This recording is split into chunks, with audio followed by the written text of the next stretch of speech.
Hi everyone, आप सभी का और एक नई वीडियो में स्वागत है। तो दोस्तों, आज का वीडियो थोड़ा सा स्पेशल होने वाला है। देखिए, जैसा कि मैं हर एक वीडियो में अभी तक ढेर सारे अकाउंटिंग से रिलेटेड टैली से रिलेटेड वीडियोस मैंने अपलोड करा हुआ है, ठीक है। तो उसमें देखिए बहुत सारा कमेंट लोग करते हैं कि हमें थ्योरी थोड़ा पढ़ाइए, थ्योरी का हमें नॉलेज चाहिए। और हाँ, सही बात भी है। देखिए, अकाउंटिंग के फील्ड में आपको बेसिक जो आपका स्ट्रांग होना चाहिए। अगर आपका बेसिक स्ट्रांग है आपका, तो आप अकाउंटिंग के फील्ड में काफ़ी आगे तक जा सकते। फ्यूचर में क्या होता है ना कि इंटरव्यू वगैरह में क्वेश्चन जब पूछा जाएगा आपसे, तो फिर आप लोग जवाब नहीं दे पाएंगे, उसकी वजह से आप रिजेक्ट भी हो सकते हैं इंटरव्यू में। तो कहीं ना कहीं एक थ्योरी का भी नॉलेज आपको अच्छे से होना चाहिए। तो इसके लिए देखिए, मैंने, जैसा कि आप सभी में से बहुत सारे लोगों को पता होगा कि मैं एक कॉमर्स बैकग्राउंड से नहीं हूँ, ठीक है। मैं आर्ट्स बैकग्राउंड से हूँ। तो मुझे ज़्यादा उतना डिटेल जो है बेसिक से चीज़ें नहीं पता है, ठीक है, अकाउंटिंग के बारे में। तो इसलिए मैंने एक टीचर को हायर किया हुआ है, जो कि उनका जो है आज ये डेमो क्लास है, ठीक। हेलो एवरीवन, ये वीडियो देखने के बाद आपको जनरल एंट्री में कोई भी प्रॉब्लम नहीं होगी। इस वीडियो में आपको जनरल एंट्री के फॉर्मेट से लेकर डेबिट एंड क्रेडिट के रूल्स तक बताया जाएगा। तो सबसे पहले हम जनरल एंट्री के फॉर्मेट के बारे में जानते हैं। इसमें टोटल 5 कॉलम होते हैं। फर्स्ट कॉलम डेट का होता है, सेकेंड कॉलम पार्टिकुलर का, थर्ड कॉलम लेजर फोलियो का, फोर्थ डेबिट एंड लास्ट जो होता है वो क्रेडिट का होता है। अब आपके मन में सवाल आता होगा कि कौन सा अकाउंट से डेबिट होगा एंड कौन सा अकाउंट क्रेडिट होगा। तो बता दे, दुनिया में जितने भी अकाउंट्स है उसे 5 मेजर हेडिंग में क्लासिफाई किया गया है। वो 5 मेजर हेडिंग्स क्या क्या है, आइए देखते हैं। वो 5 मेजर हेडिंग्स है: asset, liability, expenses and loss, income and profit और एक कैपिटल। सबसे पहले हम एसेट्स के बारे में जानते हैं। एसेट्स मतलब जिसकी लाइफ 1 साल से ज्यादा होती है, जिसकी रीसेल वैल्यू होती है, जिसे हम फटाफट कैश में कन्वर्ट कर सकते हैं। फॉर एग्जाम्पल लैंड, उसकी लाइफ 1 साल से ज्यादा होती है, उसे हम रीसेल भी कर सकते हैं। नेक्स्ट है बिल्डिंग। बिल्डिंग का भी लाइफ वैल्यू जो होती है वो 1 साल से ज्यादा होती है, ये भी रीसेल हो सकती है। फर्नीचर, इसे भी हम रीसेल कर सकते हैं, इसे हम कैश में भी कन्वर्ट कर सकते हैं। नेक्स्ट है कैश। मान लीजिए आपके पैकेट में कुछ मनी है, वो क्या हो गया, आपका एसेट्स हो गया। नेक्स्ट है डेटर। मान लीजिए हम किसी को कुछ सेल किए हैं, तो उससे पैसा हमको मिलेगा, वो हमको पैसा देगा उसके बदले में, तो वो हमारे लिए डेटर क्या हो गया, एसेट हो गया। उसी तरह बैंक बैलेंस, अगर किसी का बैंक में 5 लाख या 10 लाख रुपए डिपॉजिट है, तो वो क्या हो गया, उसका एसेट्स हो गया। बैंक बैलेंस उसके लिए एसेट्स है। उसी तरह इन्वेस्टमेंट, कंप्यूटर, गुडविल। गुडविल का मतलब होता है किसी कंपनी का ब्रांड वैल्यू, उसका मार्केट में नाम। उसी तरह ट्रेडमार्क, स्टॉक्स, ये सारे क्या है, एसेट्स है। नेक्स्ट देखते हैं लायबिलिटी। लायबिलिटी मतलब फ्यूचर में किसी को पे करना है, वो हो गया हमारे लिए liability. For example bank loan, जैसे हम किसी बैंक से लोन लेते हैं, तो ये जो बैंक लोन है ये फ्यूचर में कभी ना कभी तो पे करना पड़ेगा ना, तो वो बैंक लोन हमारे लिए क्या हो गया, लायबिलिटी हो गया। नेक्स्ट है रेंट पेबल। जैसे कोई कंपनी है, तो उस कंपनी का रेंट पे तो करना होगा ना, हर मंथ पे करना होगा, तो ये क्या हो गया, ये लायबिलिटी, जिससे फ्यूचर में पे किया जाता है। नेक्स्ट है आउटस्टैंडिंग सैलरी। अगर कोई कंपनी में कोई वर्कर काम कर रहा है, तो मान लीजिए उसका सैलरी 20,000 है और उसमें से हम उसे 15,000 दिए हैं, तो जो 5,000 बच गया वो हो गया आउटस्टैंडिंग सैलरी, मतलब बाद में उसको पे करना है। और नेक्स्ट क्या है, क्रेडिटर, मतलब लेनदार। जैसे हम किसी से कुछ परचेज किए, उधारी में परचेज किए, तो उस इंसान को तो पे करना होगा ना, तो वो हमारे लिए क्रेडिटर क्या हो गया, लायबिलिटी हो गया। नेक्स्ट देखते हैं इनकम।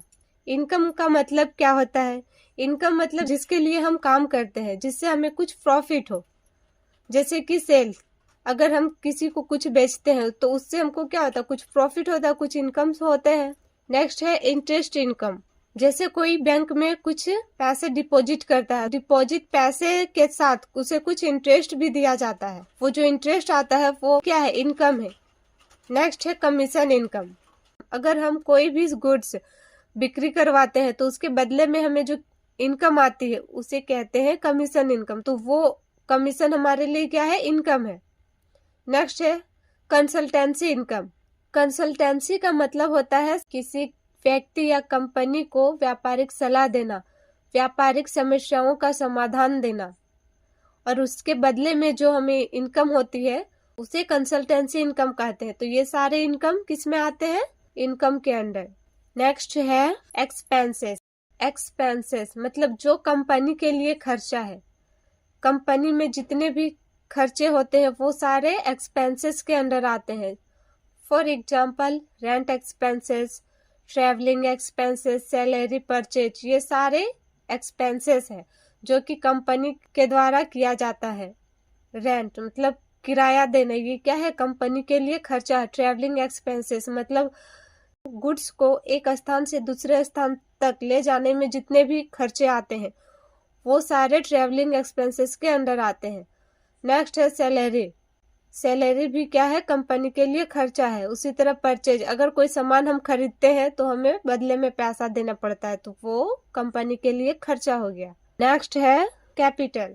इसे सिंपल भाषा में समझिए, all the money invested by the owner is called capital.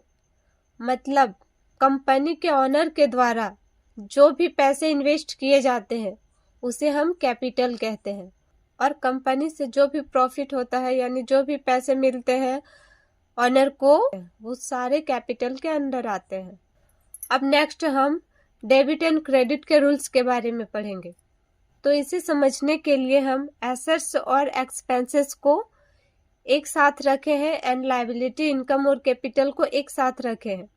अब ये रूल क्या है कि जब भी एसेट्स या एक्सपेंसेस जब भी बढ़ेगा तो डेबिट होगा और जब भी घटेगा तो क्रेडिट।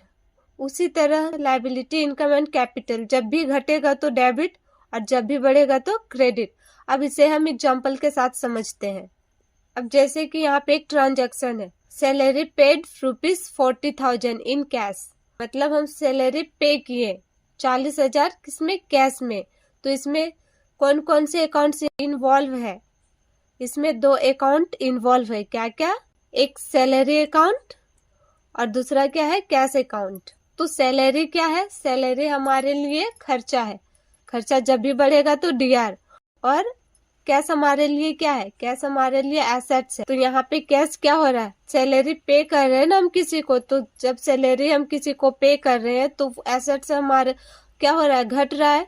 तो जब भी एसेट्स घटेगा तो वो सीआर होता है। तो इसके लिए जनरल एंट्री क्या होगा? Salary account DR to cash account. Clear? Next देखते हैं, taken ₹70,000 loan in cash from Aaradhya. मतलब हम आराध्या से 70,000 का लोन लिए। तो इसमें कौन कौन से 2 अकाउंट इन्वॉल्व है? एक कैश अकाउंट, दूसरा है आराध्या लोन अकाउंट। अब इसमें से कैश क्या हमारे लिए? एसेट्स है।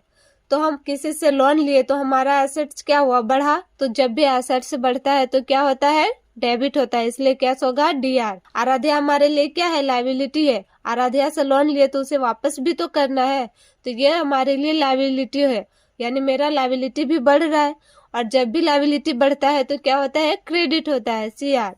तो इसके लिए जनरल एंट्री क्या होगा? Cash account DR to Aaradhya loan account.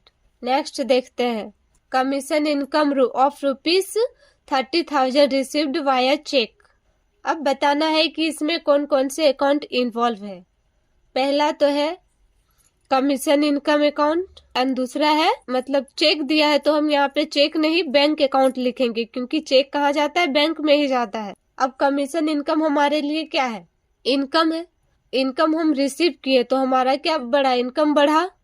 तो इनकम जब भी बढ़ता है तो क्या होता है? क्रेडिट। तो इसलिए कमीशन इनकम होगा CR and bank account. Cheque में रिसीव किए तो हमारा क्या बढ़ा? तो हमारा बैंक में पैसा बढ़ा ना, तो हमारा बैंक बढ़ा। तो बैंक हमारे लिए क्या है? एसेट्स है। तो हमारा जब एसेट्स बढ़ता है तो क्या होता है? डीआर, इसलिए बैंक अकाउंट क्या होगा? D R.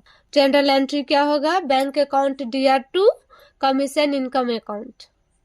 Next, purchase goods from Ram on credit ₹80,000। मतलब हम राम से उधारी में गुड्स परचेज किए। तो इसमें कौन कौन से अकाउंट इन्वॉल्व है? परचेज अकाउंट एंड राम से अकाउंट। तो परचेज हमारे लिए क्या है? खर्चा। और खर्चा जब भी बढ़ता है तो डीआर होता है। और हम राम से उधारी खरीदे, मतलब राम हमारे लिए क्या हो गया, लायबिलिटी। उससे उधारी खरीदे तो उसे वापस भी तो करना है फ्यूचर में, तो राम अकाउंट क्या हो जाएगा, लायबिलिटी। तो लायबिलिटी जब भी बढ़ता है तो क्या होता है, क्रेडिट।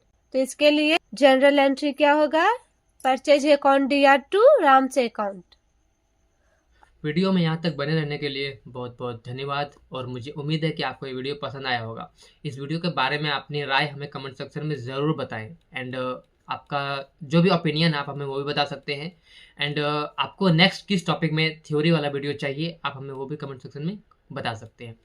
तो उम्मीद करते हैं इस सेशन आपको बहुत हेल्प मिला होगा, बहुत कुछ सीखने को मिला होगा इस थ्योरी क्लास से। ऐसे और भी थ्योरी क्लास जल्दी आया करेंगी। अगर आपने अभी तक चैनल को सब्सक्राइब नहीं किया तो चैनल को सब्सक्राइब अभी कर ले, साथ ही बेल आइकन जरूर प्रेस करें ताकि आपको नोटिफिकेशन हमेशा टाइम से मिलती रहेंगी। तो दोस्तों वीडियो का तक देखने के लिए बहुत बहुत धन्यवाद। मिलते हैं अगले वीडियो में।